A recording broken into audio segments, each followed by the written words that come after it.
Hello and welcome to Photographic Connections, the podcast where we create connection to self, nature and others through the art of photography. My name is Kim Grant, the founder of Photographic Connections and your host for this podcast. And today I am absolutely delighted to be welcoming Switzerland-based composite photographer Angel Fuchs. Angel often spends months planning her images, and we speak about why the Swiss mountains in particular are of real inspiration to her, the wonders of being out in nature at night, and how composite photography allows her to express herself. So without further ado, please join me in welcoming Angel Fuchs. Hi Angel, thank you so much for coming on the podcast this week. It's an absolute pleasure to have you here. We met back in February in London, and I genuinely never heard of your work before, but it was a real pleasure to get to know you the 2 days that we were together down there, because your philosophy and how you do your photography is so different to mine and to a lot of people's actually. And I found speaking to you really eye-opening, and I thought you'd be a fantastic guest for this podcast because your kind of story and how you go about your imagery is so different to a lot of other people's, and I think people listening could really get a lot out of this. So before we go into your actual photography and what you do and how you do it, I thought it'd be great if you could go way back to the beginning of your life and speak about what got you into photography in the first place. Absolutely. So first of all, thank you for having me. It's a great honor and very happy also to see you again, and having met you in February for me was a big highlight also of the trip that we had with Nikon. So thank you.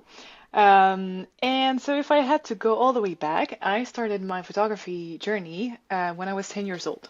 So my dad is a big, passionate photographer, mostly landscape and wildlife.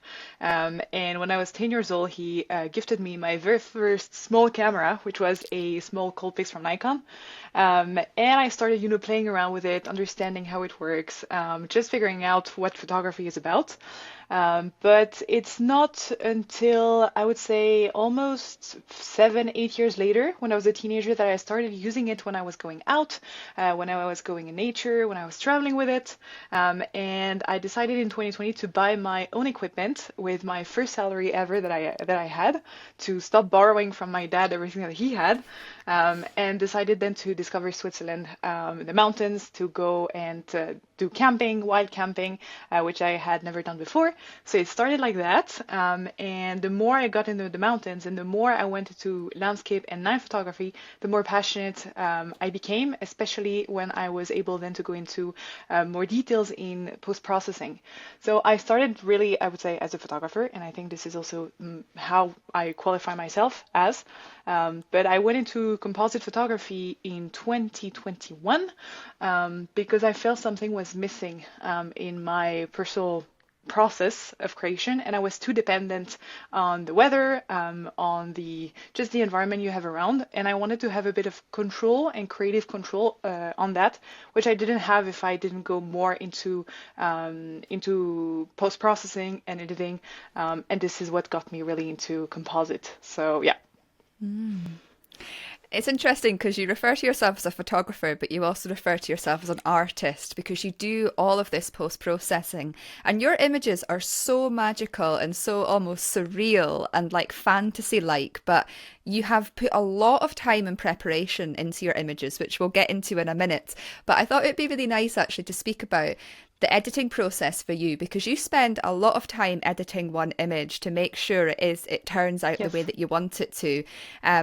And yeah, it's just, they're incredible. So what do you think it is about the editing process? What did you feel was missing in the past that editing is now giving you in your imagery? Very good question. I think I was missing a vehicle to kind of translate what I had in my mind with photography. And I'm a very poor drawer, so I could not do that through another medium. And photography was something that I was very comfortable with, and I already used it since I was a kid. So I wanted to still use that way of creating, and because it's also what pushes me to go out, but to use that medium and that art form to push it further and kind of translate what I had in my mind, because really the editing process is my favorite part. So it's a lot of effort, to go out, and you best, huh? To go out in very difficult conditions. Here it's also, so it's a lot of hiking if you want to get to certain locations in Switzerland.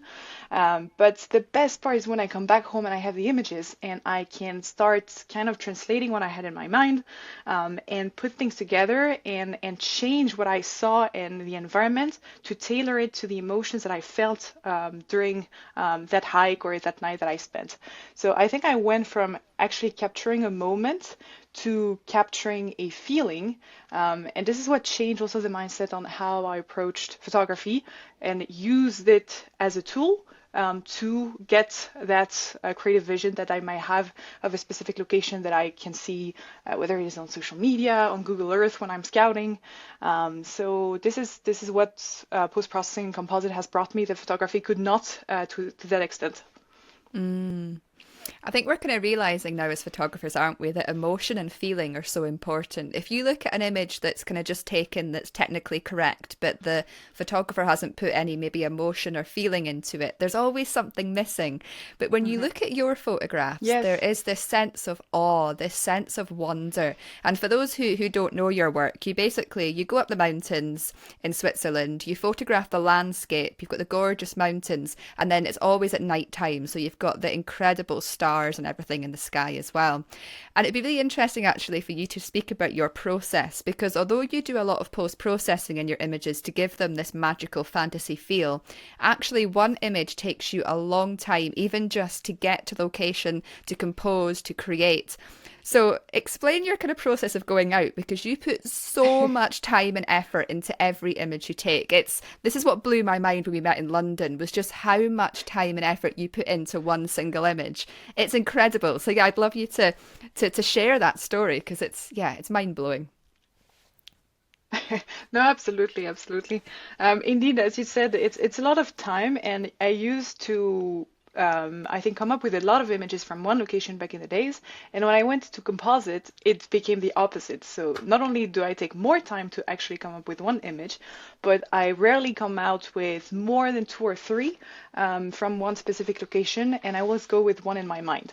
And so how I go about that is, first I will try to, so I have a list of locations that I want to visit in Switzerland. I have that full list and I know that I'm going to complete over the years, but the more I go also into that list, the more or the longer it becomes, because I discover new places also while scouting.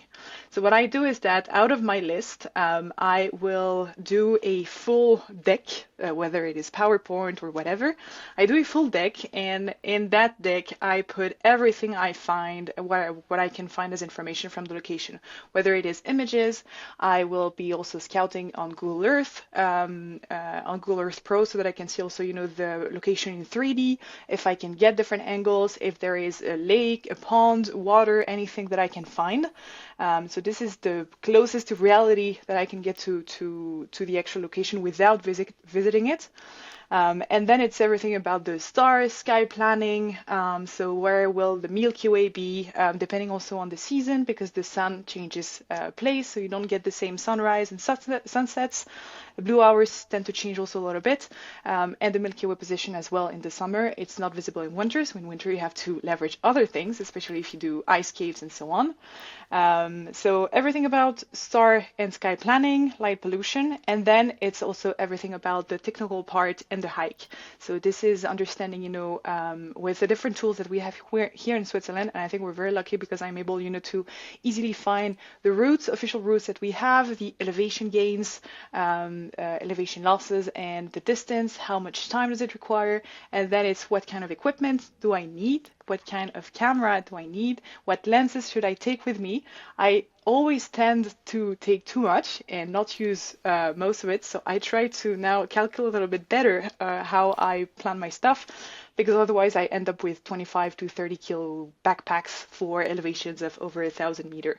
So I try to calm myself down a little bit on that aspect, but it takes me, I would say, probably at least 5 to 10 hours over several days and weeks. in understanding also the image that I want to get. And I started also drawing a little bit, the foreground that I imagine, middle ground and background, what kind of sky I would like to get from that place. And then I will put that into a calendar based on the star positions and the moon phase, because moon is a has a big impact on sky planning. And then I know I have specific windows during the year for the specific locations during the summer. So that takes me, this is a several weeks process, and it's a few hours here and there to come up with one deck per location. Wow. That is so much commitment. It's insane. It's absolutely insane to think that you do all this for one image, but it's amazing because it's like a whole artistic process. It's like a painter, they don't just go out and they create something in a day. It's a long process of planning and visualizing and imagination and research and all that. And of course, you're not just researching, like you say, the location, you're researching a lot of other things to do with the astro side of things, but also the safety side of things, because you're, going up into the mountains in Switzerland, and you're dealing often with very icy, cold, snowy conditions. And you need to pack all of your other gear with you as well, because you actually often sleep out in the mountains as well. So after you've trekked up there with this massive heavy backpack, you're spending the whole night and you're really immersing yourself in nature. So it'd be great, I think, to speak a little bit about why do you do this? Like, what is your driving force? What is it about being out there in the mountains in that cold, freezing environment, camping wild and photographing these gorgeous scenes? Like, what is it that motivates you to do that? Very good question. And I've asked myself, I think I ask myself this question every time I'm actually hiking to a location, especially in a difficult hike, because I'm wondering, why am I doing this to myself? Um, it's a lot of pain, it's a lot of suffering most of the time. And I brought my dad also twice already. And it was a nightmare for him, the two hikes that we did. So it's a good question, because I think the reason I do that is ultimately because this is what makes me feel most alive. This is a way for me to go to a location and get something out of it. And I think this is what changed also when I started bringing photography in the mountains, because I would do hiking when I was a kid with my parents, but I didn't feel that I felt that I didn't feel a goal or a purpose to go in the mountains. I don't know if it was also because I was much younger, but the camera brought me a whole new purpose about bringing something back and sharing that with others. So I have a great pleasure also sharing in the end the images with my family and my friends, and now we have social media to have a wider spread and audience. But ultimately, I think this is what makes me feel most alive, and spending time in freezing environments is definitely painful and not comfortable at all. And once you're in your sleeping bag, you're like, why am I not home in my very comfy bed right now? But the moment you actually go back home, you enjoy it so much more. And yeah, so I think it's mostly about that, and it has a lot to do also about pushing mental and physical boundaries that I have tried in other forms, whether it is in sports, whether it is in other activities. And this is really the one that made me go beyond and could combine, the pushing both the mindset and the body. So this is, I think, my best combination for that and what makes me feel most alive.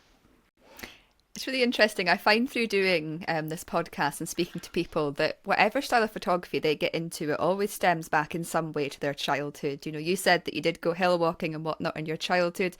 Maybe didn't appreciate it the same as, pretty much most children don't. But now as an adult, this kind of experience you had as a child, suddenly you're now incorporating it into the incredible photography work you're doing. And I really resonate with that, because I'm kind of the same with sunsets and beaches. Like, my whole childhood, I was brought up pretty much on the coast, and I didn't really appreciate it as a child, but it was through getting into photography and taking photographs of the sunset over the beach that I finally felt like I'd found that connection, that interest, that something that did something for me deeply. And you clearly have that with the mountains. Do you know why mountains particularly are your interest? Why not the coast or forests? Like, what is it about the mountains, do you think? Very good question. I've tried also, go into more seascapes. I did also cityscapes and things like that. But for me, the mountains, first of all, is a cold environment, and I deal very badly with warm weather. So even if it's summer here in Switzerland and it's, you're not in southern Spain or you're not in the south in general, and it's going to be considered quite cold.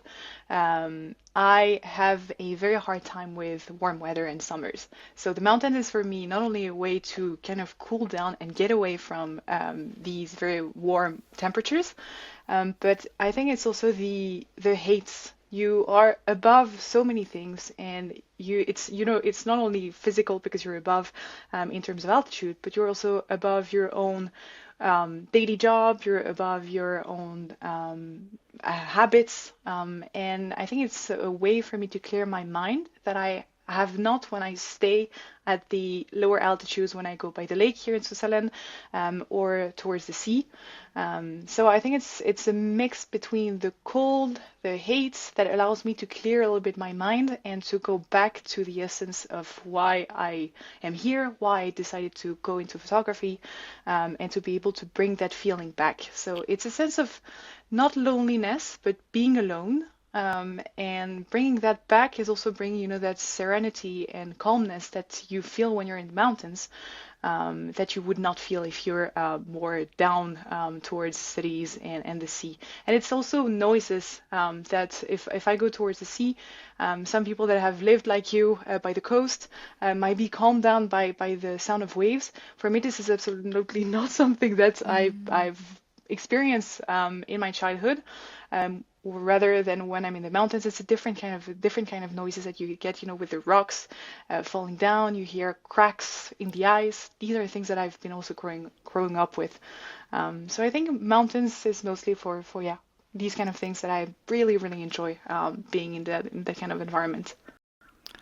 That's so beautiful. They often say being in the mountains gives you that perspective on life and gives you that eagle's perch. And you've definitely explained that very well there. That getting away, that clearing your mind, almost standing above everything and just looking down on earth and just, yeah, really kind of having that deep connection with it. It's interesting though that you mentioned the kind of sea and the sounds linked to the mountains because I think I'm kind of realizing now, like I find the sea very calming, but I also realize how noisy the sea is. When you're at the seaside, there's just this huge immersion of constant noise from the sea and the waves.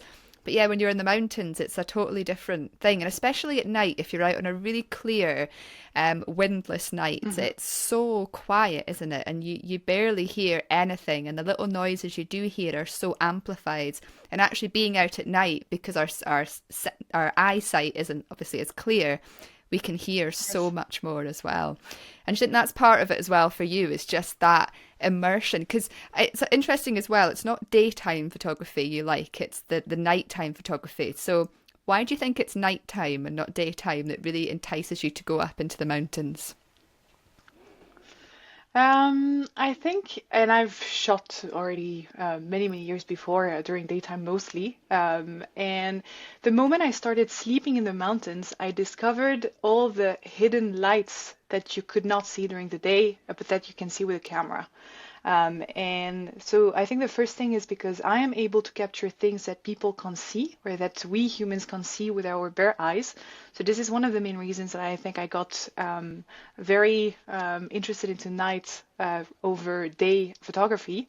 Another thing is also that I do not like so much how the colors comes out. If it's, in the middle of the day, if you're shooting midday or in the middle of the afternoon, usually the colors disappear. And I tend to prefer more or colder and bluer colors. Because then you can have a very good contrast with warmer colors if you have, a sunset. If you use also, I like to integrate myself also in some of my images and use the opposite color with the jacket or with a headlamp or with a tent or something like that. But I think night is because I am not able to see that during the day, and it's a whole different feeling as well because you start getting into dreamscapes over landscapes, and you blend the landscape with at the moment in time where most people are asleep and in their bed, and you get to see things that people don't. First of all, because usually during hikings, people will just go here during the day, but they never actually sleep and see what you can get if you stay over the night, because it's dangerous, it's cold. A lot of people don't have the equipment or nor the will to stay there as well. So I think it's really about the colors and the lights that you're not able to see otherwise. There's that like little quote thing on your website that says bringing the night to the light of day. I love that. You know, you're kind of bringing the nighttime to everyone's kind of consciousness. Oh, it's so beautiful. And obviously what you're doing is things that not everybody could do. It's so unique. And a lot of photographers will say that they go out really early in the morning, really late at night, stay out overnight because they are seeing what other people don't. And even in other aspects of photography, like macro and more intimate abstract imagery as well, it's like they always stand out because you're getting different perspectives that the eye can't quite see or articulate otherwise. And do you think as well, being out there at night, what are your feelings and thoughts when you're looking up at the night sky? There must be a very deep connection for you and the kind of solar system and space and what's up there. Yeah, though definitely 100%. And so when I was a kid, I was a huge fan, I still am, of cosmology. And I would also do a lot of physics and astronomy. So I've always had a deep love and connection for the sky in general, for the different planets that you can see and so on. I would teach my parents the solar system when I was hearing them doing mistakes and so on. So I've always had, I think, a very good interest for that. But when you're up here in the middle of the night, and I had that also on one of my most difficult hike last year, seeing the Milky Way, because you're so also far away from light pollution, you start seeing with your bare eyes the shape of the Milky Way or where the core is actually standing in the sky. And it gets me very emotional. I mean, you're on your own. You are basically seeing what your ancestors have been seeing and what the people after you will be seeing as well.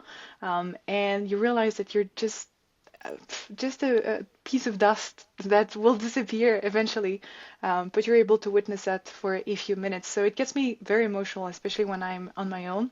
And that happens on one of my images on that specific hike last year, where first of all, I didn't know that if I was going to be able to go all the way up to the top that I wanted.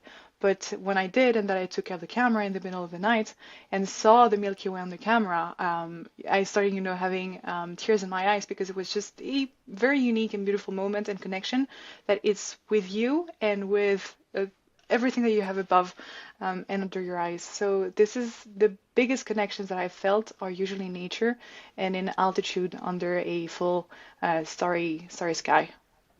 Wow. I love that kind of feeling or sense that you put there about you being kind of like a speck of dust, and that you'll be kind of gone one day, because they say some people believe that we are made up of stardust and kind of all that kind of stuff, and it's really interesting because when we are under the night sky, it just make us realize that we are so small in the grand scheme of everything. And some people might think that sounds really scary, but it's actually not, is it? Because it puts your life into perspective. And if you're going through something quite difficult, it just kind of calms you down and makes you realize, okay, this is such a small part of something so much bigger. And that connection to the night sky really gives us that. And yeah, I feel really sorry for people who have lived their whole lives in cities and have never really seen a proper night sky, because there's something so magical about it that you can't quite put into words.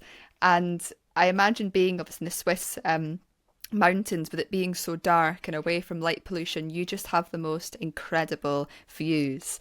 And it's quite interesting as well that you're able to go up there on your own, and you feel kind of quite safe and okay doing that. You've obviously been doing this for years, so you kind of understand the safety element of it. But what was it like the first time you decided to go up on your own? Because that must have been quite a daunting experience. Oh, definitely. And first, I learned not, I mean, not on my own. I learned with my partner, I learned with my dad, I learned with people around me, also speaking with different guides and so on.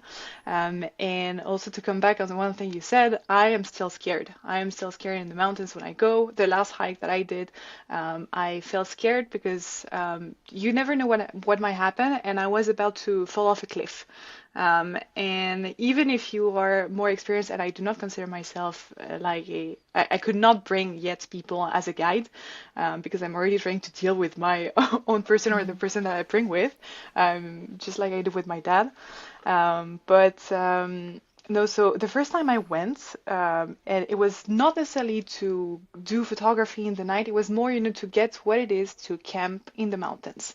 And we went, and it was without a tent, so we decided to sleep directly on the ground with a sleeping bag and a mattress.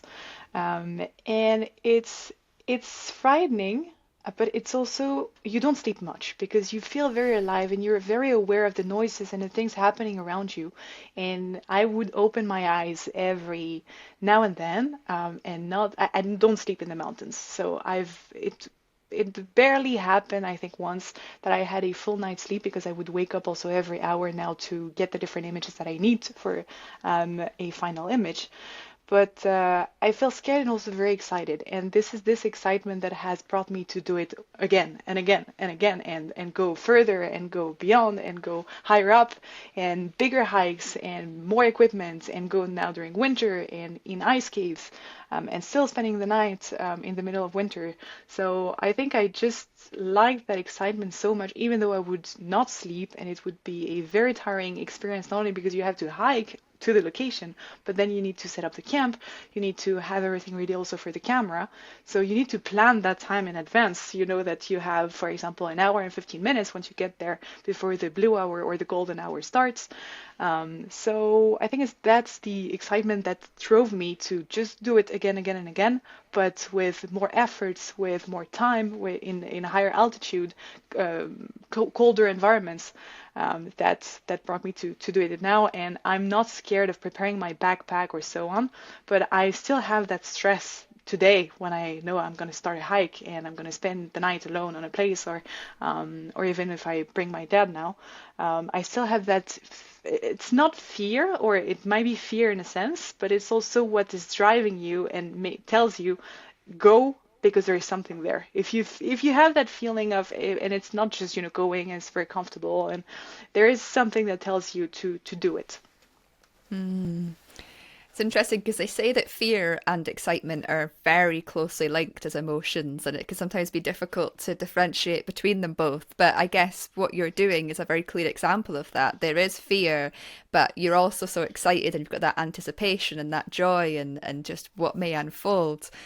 Yeah, it's incredible the amount of time and effort you put into this, because you don't do this completely full time, do you? You've got other jobs that you do around your photography, is that right? Yes, yes, exactly.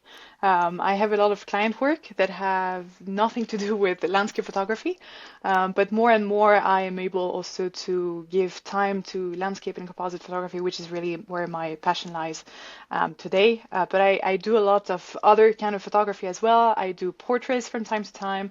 I do food photography. I do product photography. I do a bit of videography as well. So it's a lot of things that I do on the side that has nothing to do with where my true passion lies. But I am able also to do that at the same time. It's brilliant. It's almost like you're working towards hopefully making this in some ways some sort of full time, maybe, thing that you can do, because it's obviously so passionate about it. But we have to do these other things in the meantime to earn a living and everything as well. Mm. Yeah, it's brilliant. For anyone, there's not everybody's aware of kind of composites within photography. So I wondered if you could maybe just delve in a Mm. little bit about what it means to do composite photography. So when people go and look at your work, they can kind of understand maybe how your images are put together. Yeah, absolutely. So composite photography is basically taking several images that you will bring together in post-processing in a seamless way so that it looks like it's one image, but it's still surreal, so that you are able to tell how did that person get it. And I think that what I really like also with composite photography is that if you get that interrogation from the person asking, but how did she or how did he get that image? Was he or she able to put that sky here and have still a good light in the foreground and so on? So it's really putting several images together, and what I will do is that I will go in a place, I will shoot during several hours different elements, whether it is a set of flowers for the foreground that I need to take at blue hour, because then it's also easier to blend it in the final image. So I will never take that in the middle of the day, because it makes it also then more fake and less realistic. I want to be close to reality, but still you are asking yourself, is that actually real? So it's, yeah, blending images together in a seamless way. And people tend to think that it's a lazy way of creating an image, but I promise you, it has never taken me as much time as going into composite photography compared to when I was doing traditional landscape photography. It takes so much time from the planning to actually getting that image finished on your computer and being able to share that. So it's far, far, far from from lazy in my opinion. So yeah, but it's a wonderful way to be able to create what you have in mind and play with tools that we have today, whether it is your camera or softwares like Photoshop, to kind of get to a creative vision that you might have had before, and it pushes you to ask yourself why you want to do it, what do you want to get out of it, and what story do you want to tell with your images. I'm glad you mentioned the laziness there that some people may perceive, because one thing I'm realizing in photography is there's so much judgment. Like, people are saying this is how you should do things. Certain types of photography aren't real photography. And people who tend to go out there and do more creative things, whether it is composites, intentional camera movement, multiple exposures, for so long now people have been slated for that. And that's kind of one reason why I'm now creating photographic connections, because I want to spread the word that there is no right or wrong way to do photography. Your camera is a tool, and it's up to you as the creative artist to go out there and, if you want to do traditional photography, then that's for you, fantastic. But if you want to get more creative and artistic and build a body of work that really speaks to you, then fantastic as well. That's where the uniqueness comes in, that's where the embodiment comes in. So I'm just wondering, for anybody listening who's maybe felt this judgment towards, if they do like maybe composites themselves or other creative forms of photography, how do you deal with people maybe making comments like this is lazy or this isn't proper photography? Because like it's a creative form of photography, an artistry form of photography. But how do you deal with that criticism that you may get from time to time? So I always think that the best way is to educate people, and inform and explain transparently what you're doing.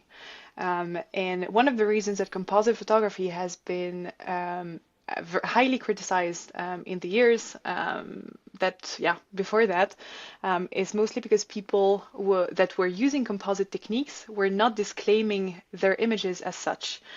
They would use sky replacements and made it look like it was straight out of the camera. And I think that hurts a lot the composite photography medium that others are quite transparent about, and you get that kind of comments. So how I go about is mostly I always state that I do composite photography, and I'm very proud of it because this is something that I really enjoy doing. And the more transparent you are about explaining the process and how long it actually takes to get to that final image, the more people are actually then they set aside, the idea that okay, I know this is a composite then, and I can judge it as such, and not starting comparing it to a single shot like another traditional photographer would do. And you start from that, and then people can start enjoying and understanding what goes behind it. So it's really about explaining how much time and what is the process and what is the story behind an image. Why did you want to make it a composite? What is it that you couldn't get if you just went with a normal standard single shot or a long exposure, that you needed to go into composite to tell a message? And the more you're transparent on that process, also also, explaining the settings that you use, at what time you had to shoot specific elements, makes people really appreciate the work, and get inspired by the medium, and get inspired also to go out and try things for themselves. So this is what I've seen also with a lot of people then coming and telling me, I'm so glad that you're showing that process, or you're explaining that also, whether it is under post as a description and so on, because people then think, oh, maybe I can try it myself. Maybe I should go, out and test and take several images and see how I feel when I do it. And do I get more creative? Do I get to tell something that I would not be able to do otherwise? And this is, I think, the right way to explain and bring, whether it is composite photography or every other mean that you're using that is a bit far off the traditional way of doing that. I think it's the best way to educate and inform about the process and be proud of it, because it's a lot of time, and you are also have skills that a lot of people don't. So just promoting that, and showing that there is an expertise behind as well, that is highly valuable.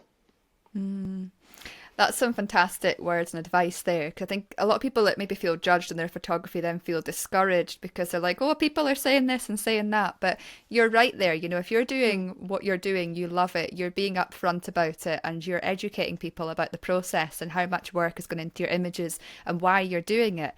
It's definitely that storytelling element. And a few episodes ago, we had an intentional camera movement and multiple exposure photographer called Charlotte Bellamy on the podcast. And I went to one of her workshops last year, and she said the reason she does multiple exposures is because you can tell a story and include more in the scene that you cannot do in a single image. And it's definitely that, it's about, why are you doing photography? What's the story you want to tell? And what technique, medium do you need to do to do that?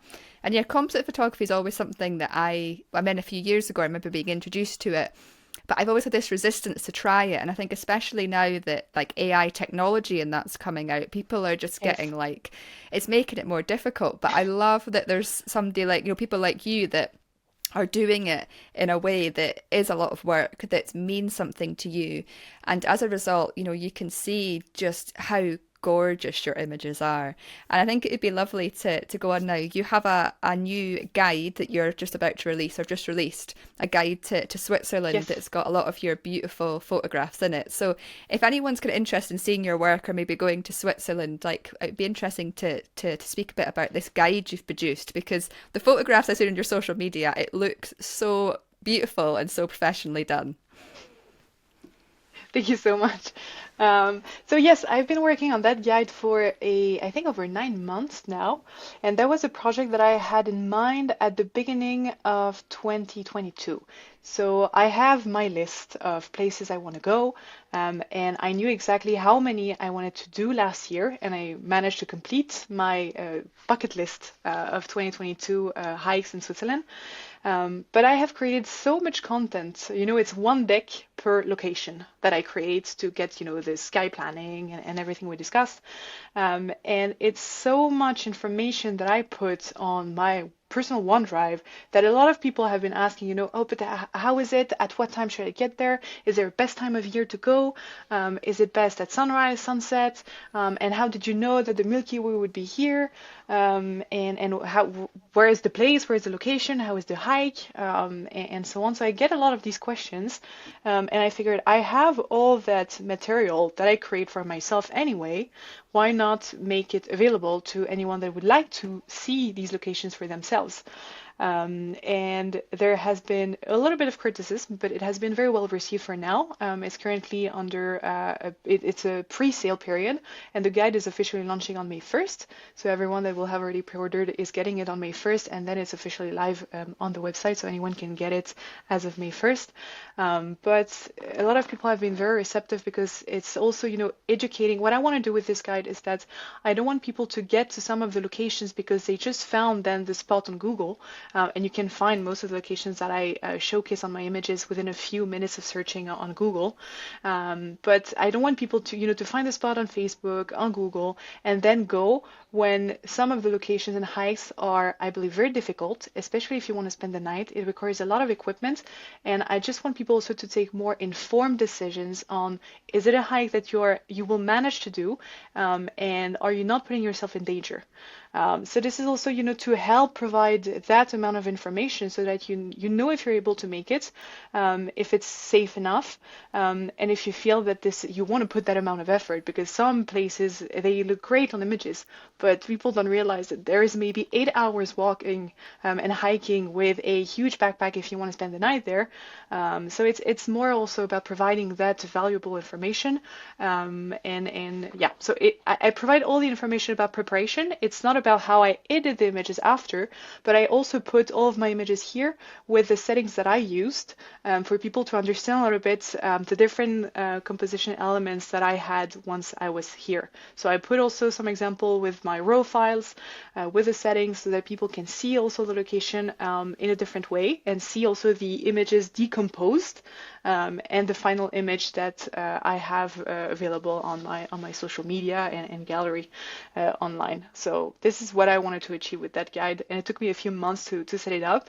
It was already ready end of last year, but it took me a lot of time also to wrap my hand around how do I make it a launch. It was my first digital product as well, and I think I cracked it and figured, just do it and you'll learn so much stuff as well. So just do it and see how it goes. And I think it's been very well received, so I'm very grateful for that.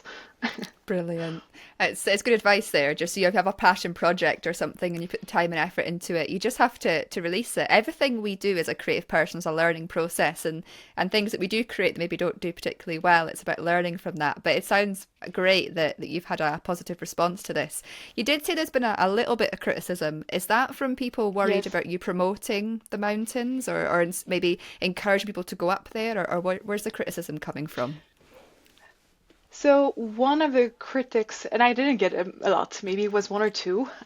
One of them is because I was promoting indeed locations that you are not allowed to set up a tent.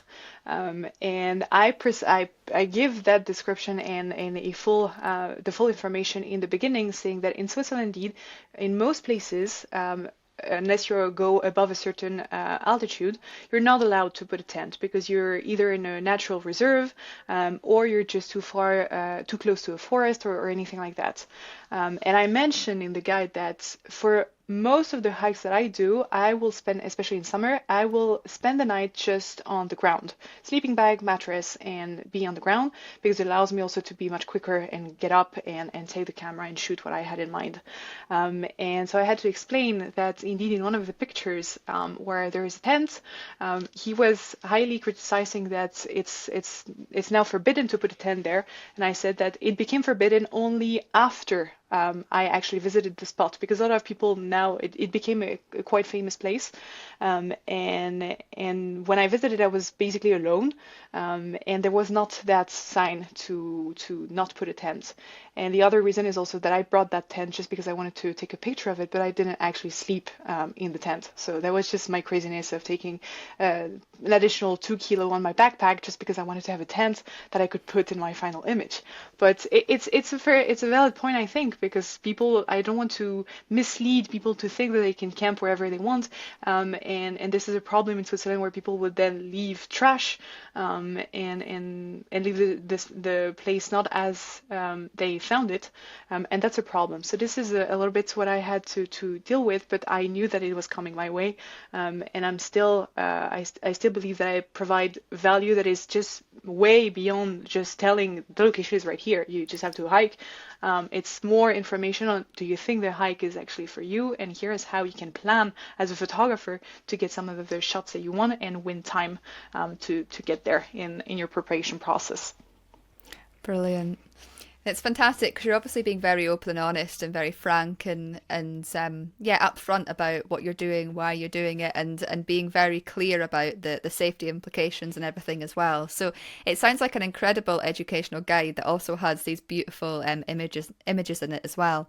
I guess it'd be quite a good place in many ways to round off today, because we've just mentioned your guide. So it'd be nice for people to, if they've resonated with your discussion today, if they want to check out your work, where can people go to find you?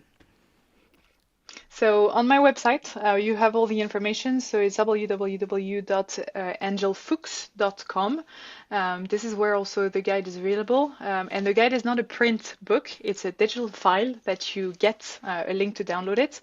Also to make it as easy as possible for people to have it on their phone if they need to check some information during the specific hikes.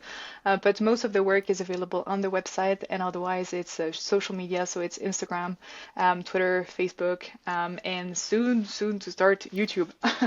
Oh, that's exciting. Amazing. So are you going to be, what's your YouTube channel going to be like? I'm quite interested in this. Is it going to be teaching or is it going to be actually filming your trips? I think it's gonna be a mix of everything. It's gonna be, when I go on a hike, so how it's going from the preparation to actually getting the final image. It's post-processing. It's also explaining more educational content on what is composite photography. So it's just a side project that I've always wanted to do, and I'm starting to see what kind of content I can bring. But and I've had a lot of requests also from people asking me to get into YouTube because they want to have more information. So it's providing information on hikes, how I edit, planning an image, a different trip. I'm planning also to record a lot of things when I go to Peru so that I can potentially make an after movie about that and show the whole process of spending 3 weeks hiking at high altitude and just not sleeping just to get images. So we'll see how that goes. It's still to come. But this is something that I've really wanted to bring to life for the past years, I would say. Amazing. And there's always room for more creators out there, and you'll find your own audience and your own niche, and the people that are already following you in social media will definitely come along for that. So yeah, I'll keep my eyes peeled for when you start doing that and announce it, because it's going to be exciting. I'm so looking forward to it. Brilliant, Angel. Thank you so much Thank for you. your time today. It's been amazing to reconnect with you, and yeah, I really, really appreciate it. So thank you for your time, and I'm sure people have learned a lot from this. So yeah, brilliant. Thank you. Thank you. Thank you. It's been a great pleasure and super happy to be able to speak to you again. So thanks all for the opportunity. Thank you so much for taking the time to listen to this week's podcast. It really does mean the world to me. If you'd like to get further involved with the Photographic Connections community, you can find all the details at photographicconnection.com. And now that this podcast has come to an end, there's only one thing left for you to do. It's time to pick up your camera and head outdoors. There's so many incredible photographic opportunities just waiting for you to discover.